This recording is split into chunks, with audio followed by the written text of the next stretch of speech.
1959, alien bodies at Wright-Patterson Air Force Base. The year was 1959. The place, Wright-Patterson Air Force Base. Scientists were invited to the military compound to give an expert opinion on certain aspects of dead extraterrestrials. In his book Proves Scientifics OVNI, Monaco 1981, Jean-Charles Fumu relates how Leon Bevis, an alleged expert on histons, elements connected with cellular genetic material, was invited in 1959 to a military compound at Wright-Patterson Air Force Base, where he was asked to perform an experiment on the histonic weight of particular cells. In the first experiment, this found an inordinately low histonic weight, far lower than human cells.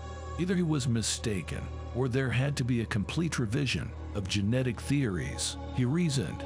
But Vis obtained the same results when he repeated the experiment, so he asked if he could look at the organism from which the cells came.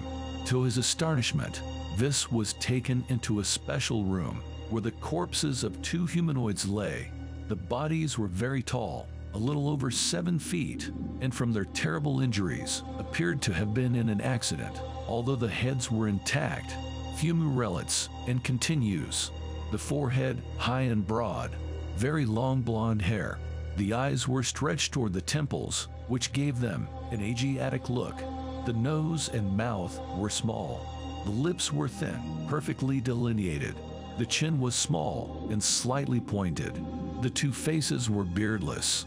Despite slight differences in their facial appearances, the two humanoids looked like twins.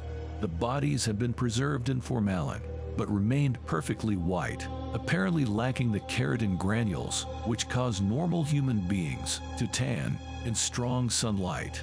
The eyes were very light blue and looked no different from normal, Vis reported. The hands were human-like, but slender, while their feet were absolutely flat, with small toes.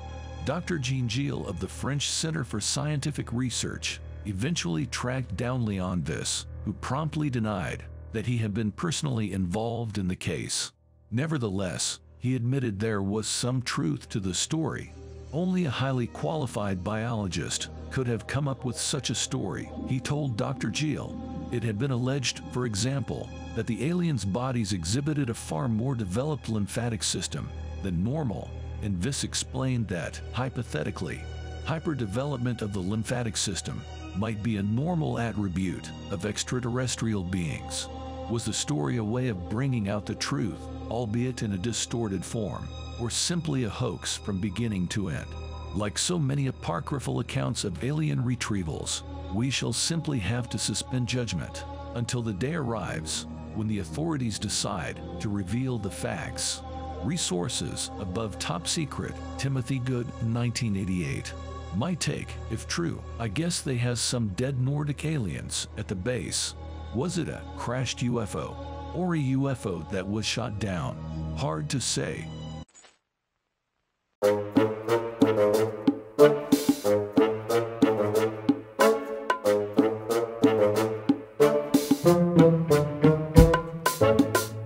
Don't forget to sign up for our Patreon page. Members get early access to videos, ad-free, and you can see content you can't see anywhere else.